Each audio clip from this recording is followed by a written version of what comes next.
It's officially happened. Today is the day. I checked my minutes. I've got more minutes than Andre Miller. I'm in the starting lineup for the first time. This is what I've been waiting for. This is what I've been expecting. It's finally happened. I'm in the starting lineup for the Portland Trail Blazers. Now it's time to get some wins. But before we do that, I've actually got noticed by Jordan Brand. And I've actually had some endorsements over the last couple of weeks. They sent me a letter, and then they started with a billboard. Look at that, TM16 with a pose. I'm on the streets everywhere. And if that wasn't enough, check out this magazine cover from Sports Illustrated. The next big thing. Am I the next big thing? We'll find out in a couple of months' time if we make it to the playoffs. But right now, all I care about is coming to the game tonight and doing my very best and to help this team win. And that's all I can do. Now that I'm starting for the Portland Trail Blazers, it's up to me to come up with the offense. It's up to me to try and set up these plays. I've looked at these plays that coach has given us and they're absolutely terrible. So now that I'm the starting point guard for the Portland Trail Blazers, now I'm going to be starting games with Brandon Roy, Nicholas Batum, LaMarcus Aldridge, Marcus Camby. It's time that we're going to set some plays and some effective, devastating plays from all sorts to help this team win games.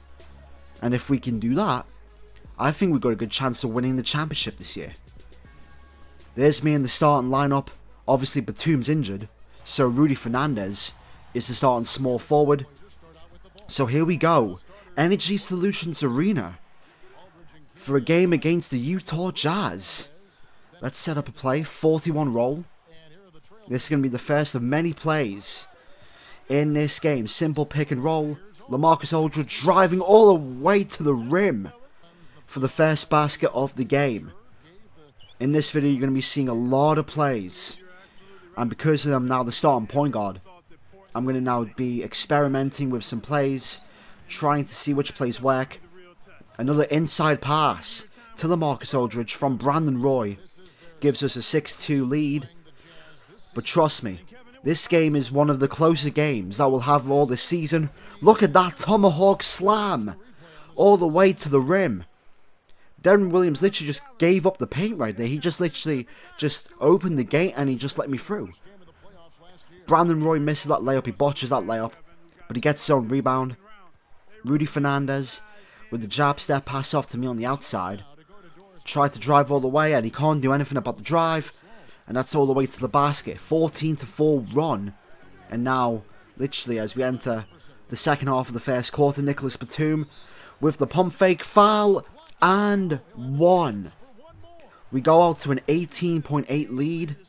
And I'm not going to lie, this first quarter, we've actually started really well.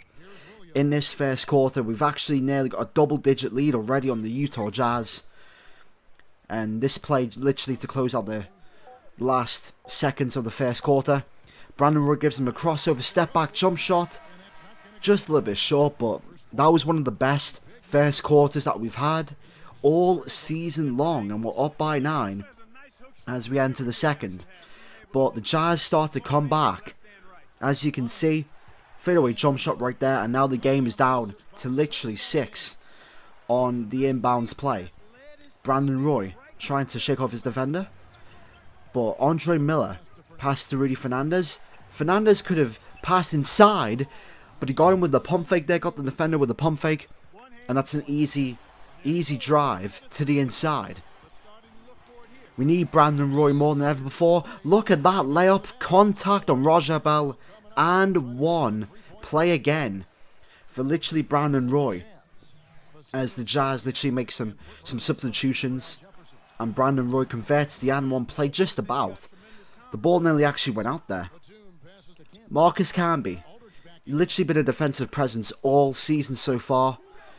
But there are rumours that he might get traded. LaMarcus Aldridge with his work on the post inside. And the lead is now to 5. Look at this play. As you can see, Nicholas Batum was slightly wide open there for a split second. But LaMarcus Aldridge showing showing sides of Kobe and Michael with that post fadeaway right there. That's not really much that, you see of LaMarcus Aldridge. You don't really expect him to be a back of the basket player. But now as we end the first half, our defense has actually gotten us to take the lead, and we're up by 7. Doing a much better job of limiting open shots and challenging shots. You're not always going to block shots, but when you put your hand up, that affects the shooter. We've made it this far. It's Monday night. Let's cut straight to the HP halftime report. A lot of points on the board between these two. They've led the charge in scoring for their teams. Thanks so much for joining us. Now let's get you back to your game with Kevin, Clark, and Doris. We hope to see you next time. We've had a good first half to this game, and now it's time to end it. We're not going to have a good second half if we keep on committing sloppy turnovers like that. Deron Williams passed inside, but look at Marcus Camby. He literally got decked on the floor. Thanks to Deron Williams and the crossover, he got dropped, and that allowed Utah to pretty much score an open basket. And there is a couple things that we need to sort out. Look at that transition defense. Too much room, wide open once again. And as you can see, another case of just, we're not boxing out, we're not contesting enough. And our defense, when it comes to just like closing out defenders in the perimeter and the outside, it needs work. And I think the only way it's going to work is if we get some trades going. Miscommunication between myself and Marcus Camby as to who to switch. And now the game is tied at 55. We literally had a 9-point lead in the first. But as you can see, Al Jefferson with that post skyhook. And now the Jazz literally lead by 2 before we literally tie the game. Camby passes inside to LaMarcus Aldridge. And literally in the second half, it's literally anyone's game here. Deron Williams trying to do something, pass to outside.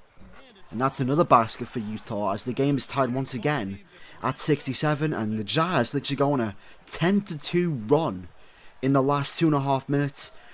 And they're literally going to end this third quarter. But I'm literally going to do a simple pick and roll play. Medium range jump shot. And now the lead is only down to 2 as we head towards the fourth quarter. We literally began this game, we ended the first up by 9, and now we're trying to, claw back some of these points to try and take the lead.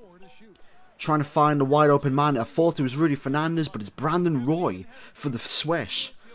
And as you can see, we literally take the lead again, but Utah are just there.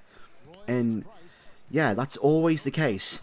Sneaky inside pass, bounce pass there to LaMarcus Aldridge from Brandon Roy. And yeah, as you can see right now, sloppy turnover nearly by Joe Pisbilla, but Brandon Roy drives all the way to the rim. Even with the contact there, he should have got fouled. Less than 3 minutes to go, and it's a very close game. Rudy Fernandez wide open for 3. Swish gives us the lead again by 1 this time. Fast break once again, Utah, and again, just contested defense.